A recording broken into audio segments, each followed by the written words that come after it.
So some Mauler tank motorization option as of 2022. Here's something new that is going to help us a lot. So in the past, I've used Tamiya gearboxes. These are a lot of work to put together. They're cheap, but they're exposed. There's pros and cons, but it's not the easiest to install. Then we moved on to the VS tank gearboxes. Those are unicorns and dinosaurs. They're extinct, they're hard to find.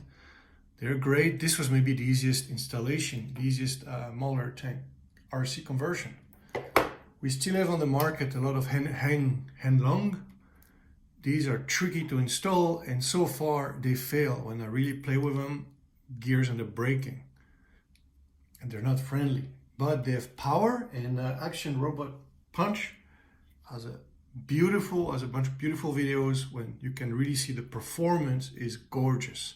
So if we're playing outside, this is the best so far. It's just a bit tricky to install. We might have some solution for it, but it's not the easiest.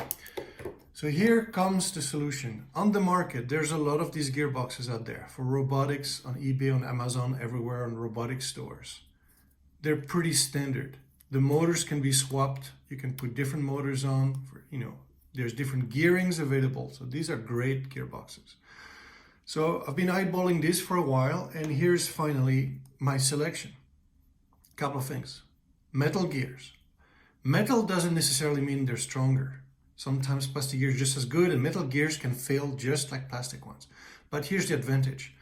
If we were to mount a drive sprocket onto these gearboxes, it puts a tremendous stress. So this is the sprocket that you see from my snow mauler that's got the very wide track compared to the standard track. So it puts a lot of stress on, if the weight of the tank is on the sprocket in uneven terrain. So it could work, but it's small. The reason why I like this is these are metal and they're internally threaded. So that is good because instead of press fitting a sprocket on and it falls off under duress and when you're driving it, this enables me to quickly change sprocket, because when you install it, it's going to be like this: gearbox in, sprocket in. Let's see if I can get it. So this is fresh off the press, right? So let's see if I can do it for you live here.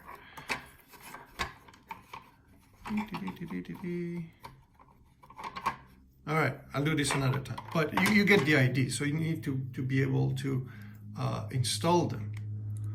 So, so here's this hex screw here. There you go. And then this threads in. There we go. All right. So that's a secure way of holding the sprocket. We could have different types of sprocket depending on the track being used. And on the Mauler, as you can see, look at the layout, it's going to be very, very compact. Whereas the Henlong and VS tank were still occupying some real estate. It means now that we can have the entire hull floor available for the turret or other things. And if you look at the size here, there's going to be also some room in between. So we could probably put all the electronics here as well, and maybe the battery too. So we end up with the engine compartment being fully utilized, freeing the rest of the hull. So this is very clean. The other thing too is, because they're independent gearboxes, you could have, this is the dual shaft version, but you can also take the single. You could make a vehicle as narrow as the Armadillo or the Wolverine. You have basically a wide selection, and even Demon. So if you have different tracks, you could actually have, since this is a dual ended output shaft, you could have drive sprockets on both sides, and you could have, just like excavators, you could have the gearbox on the inside, and you could have really wide tracks. So I recommend look these up on online. There's a wide selection. Performance-wise, don't expect the performance that Action Robot Punch had on his flak Mauler. As you can see, what he used, this is the Henlong. There's a bigger Ken motor, so there's no replacement for displacement or motor size and strength. Sure, we can replace this motor with these motors with a stronger motor, a faster motor, blah blah blah. But you're limited by the size of the gears, even if they're metal. And this is all in line, which is ideal.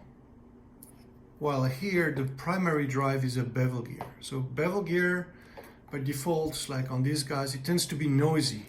When the gears are in line, there's no meshing, it's done, there's less potential for variances that they're gonna not mesh as well. So those gears are in line, but the primary, which is a bevel, it's gonna be noisy, it's gonna be a weakness, especially when you go back and forth a lot. But so far, if you're looking for me like Mauler play, table play, medium, not too crazy outdoor play, it's a great option.